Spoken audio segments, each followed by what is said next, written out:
O Senhor esteja convosco.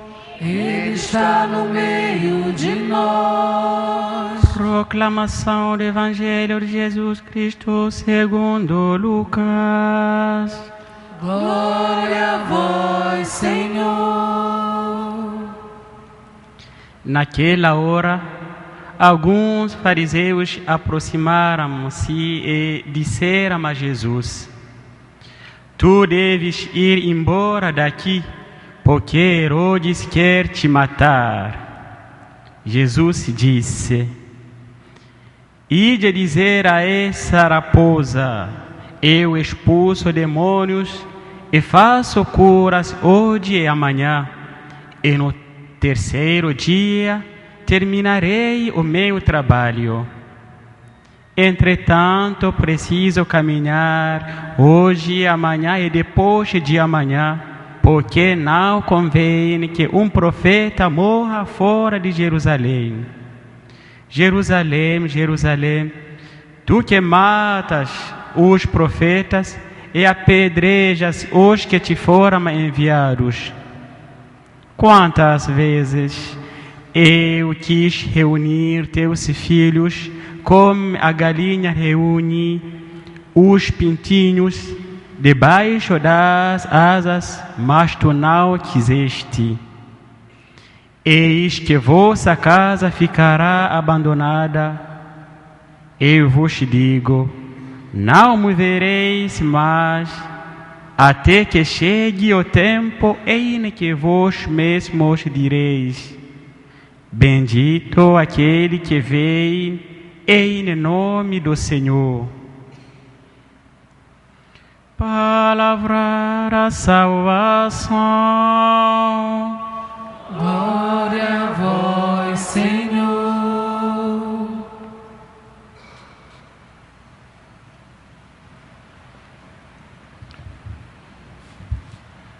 Meus irmãos e irmãs, Jesus sentia a necessidade de vez em quando lembrar aos seus discípulos e a todos quantos estivessem por perto a sua missão. E o faz também para nós. Ou seja, nós continuamente precisamos retornar a considerar as coisas em que nós acreditamos. Continuamente nós deveríamos retornar ao catecismo, à palavra de Deus, às boas leituras, às boas conferências, até mesmo a uma boa música religiosa, tudo que nos então fizesse relembrar a nossa fé. De fato, hoje assim acontece aqui. As pessoas vêm dizer, sobretudo os fariseus, vêm dizer para Jesus que Herodes quer encontrá-lo para o matar. E Jesus reafirma, reconfirma a sua missão. É como se Jesus dissesse: pois bem, vão dizer a ele que venha. Mas não porque Jesus o desafiaria. Noutra passagem até Jesus diz: vós não deveis resistir ao maligno, porque o maligno vai dominar vocês. Mas Jesus está falando exatamente que ele venha para fazer acontecer para mim a minha missão, que é então a de levar à plenitude a obra da salvação. Pode ir lá dizer a essa raposa velha que eu expulso o demônio, faço curas hoje e amanhã e no terceiro dia terminarei o meu trabalho. É um pré-anúncio da paixão, da morte e da ressurreição de Jesus. Nós chamamos a isto o núcleo da fé. Por isso se chama também de querigma. Querigma significa o caroço, o núcleo, aquele fundamento, aquele algo principal que justamente dali tudo deriva, como o fundamento da fé. Pois bem, Jesus então deve realizar a sua missão e há de fazê-la direitinho, a tal ponto que ele prediz: eu estou indo para Jerusalém, porque jamais aconteceu que um profeta, porventura, cumprisse a sua tarefa e a sua missão longe de Jerusalém. Jerusalém ainda hoje é a capital política e a capital religiosa de Israel. Pois lá Jesus diz: eu, como autêntico profeta, devo dar testemunho do Pai. Notamos na fala de Jesus uma coragem. Notamos na fala de Jesus uma espécie assim de uma autoridade, uma decisão, ou se quisermos, uma ousadia. O Papa Francisco usa muito esta palavra, ousadia.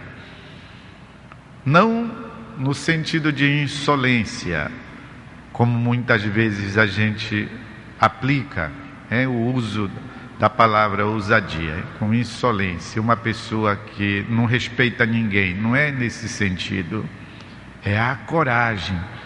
O termo grego em que foi escrito o Evangelho chama de parresia.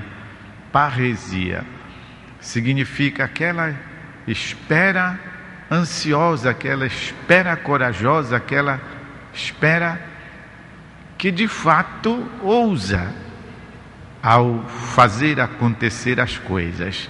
E é sobre isso que hoje o apóstolo São Paulo fala na carta aos Gálatas, dizendo como a gente deve estar fortalecidos para então sermos capazes desta ousadia. Ele fala aqui no fim, olha: possa eu, como é minha obrigação, proclamar o mistério do Evangelho corajosamente, com toda a ousadia. Como é então que a gente deve fazer para estar a par, para estar prontos, para estar a postos e para sermos capazes da ousadia? O apóstolo dá uma lição de espiritualidade cristã da mais genuína. O apóstolo dá uma lição dessa coragem que a gente precisa ter. Dá uma lição de a quem nós devemos recorrer, o que devemos fazer para estarmos à altura da ousadia. Prestem atenção. Revesti-vos da armadura de Deus. Quem não sabe o que é armadura? A armadura era aquela espécie de roupa de ferro, ou de prata, de algum metal que o lutador na antiguidade endossava, se vestia daquilo, se atracava através de trincos, de trancas, de coisas, para ele poder ir para a luta. E quando vinha o adversário com aquelas lanças, em vez de entrar na barriga dele, parava ali no ferro, e então ele ficava livre, não se feria, não morria. E a tudo isso se completava com aquele capacete, o elmo, também feito de ferro. Não era fácil. Naquele tempo ainda não tinha revólver, ainda não tinha coisas atômicas que não, tinha que ir para a luta assim, armados com aquelas formas de defesa da época. Pois o apóstolo São Paulo diz isso: revesti-vos, mas não de uma armadura de prata ou de metal ou de alumínio, da armadura de Deus, diz ele, para estardes em condições de enfrentar as manobras do diabo, pois nós não lutamos com homens. Os homens são os pobres coitados.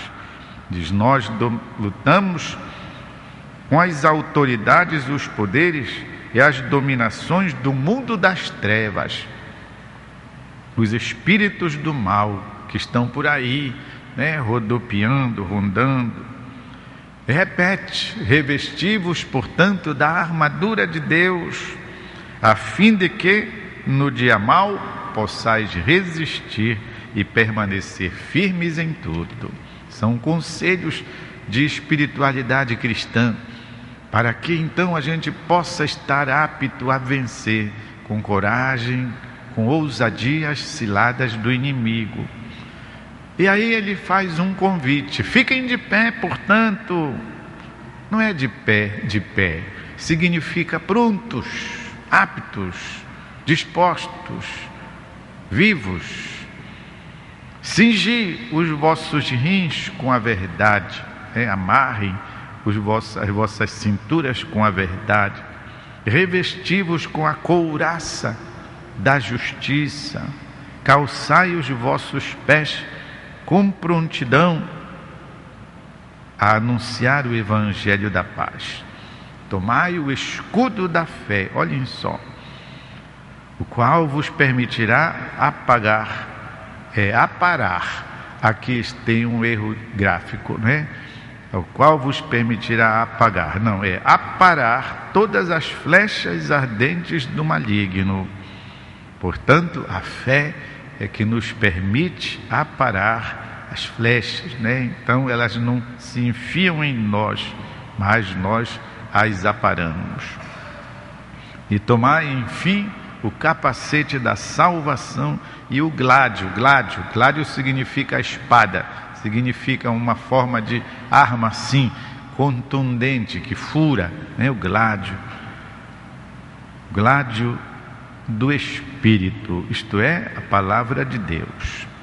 Meus irmãos e irmãs, nós sabemos que o mal existe. Deus é mais forte do que o mal. Nós não podemos comparar a força do mal, do demônio, com a força de Deus. Esta é uma heresia, ou seja, é uma doutrina errada.